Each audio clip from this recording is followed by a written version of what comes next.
divorce is a burning issue of our time and a rising problem of modern society as well. The main reason behind it is widespread ignorance of teachings and instructions given by Islam.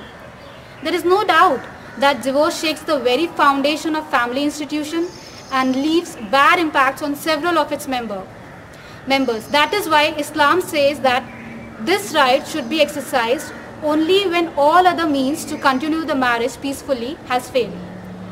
Let us try to understand this point through an analogy. We all need food for survival, right? So it is food and not the medicine which is essential for the survival of a human being. Now what happens if a person takes only medicine in place of food? Then obviously he is going to put his life in danger, or he might lose his life as well. Now on the contrary, if a person falls sick, then he knows that there is no other way but he has to take the medicine. Now similarly, in married life, a situation may arise when divorce plays the same role as of medicine.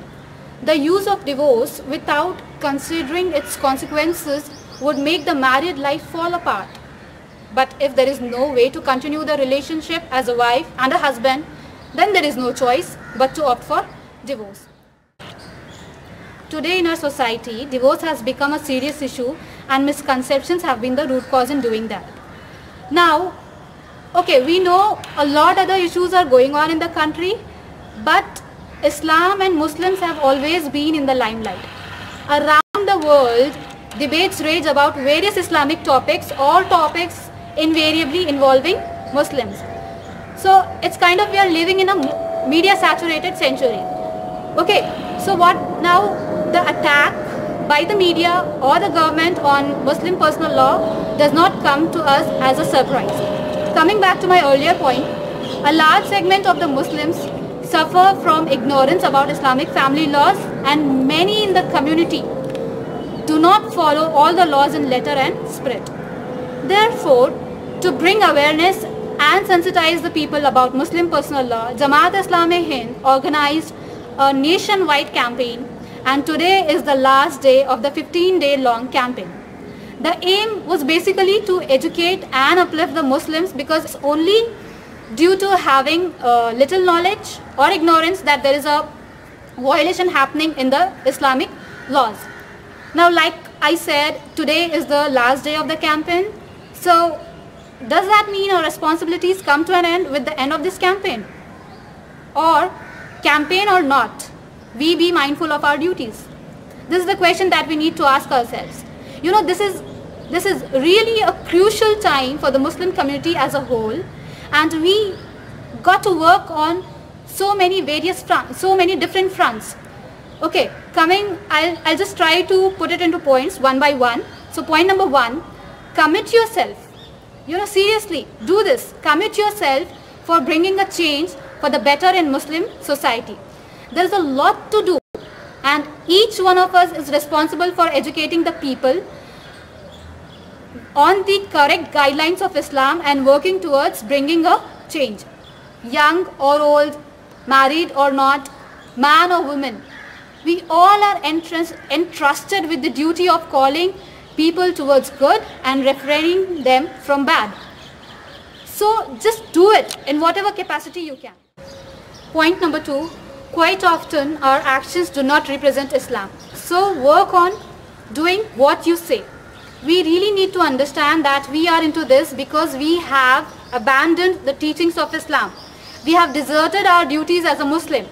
So the only way to sort this out is to come back to Islam.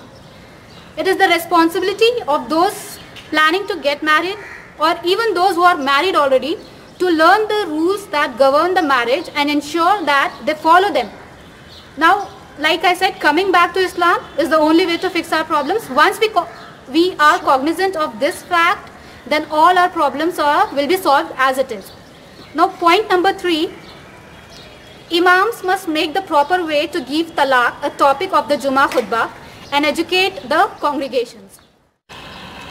Point number four, and also I think one of the more easiest but important way, is through social media. Social media now complements many parts of our lives, be it Facebook, Twitter, YouTube, Instagram and many other social networking sites allow us to share, interact and connect with many people, right? So as a woman, what we have to do, we got to use this tool in an effective manner for bringing mass awareness.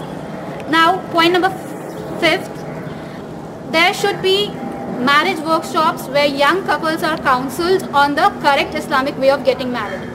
So you see, everything boils down to the fact that there is solution in Islam for our every problem, any problem or any kind of problem there is solution in Islam. So instead of knocking on other doors, come back to Islam and find your solution there. Turn to Allah, because that's how a true moment is supposed to be.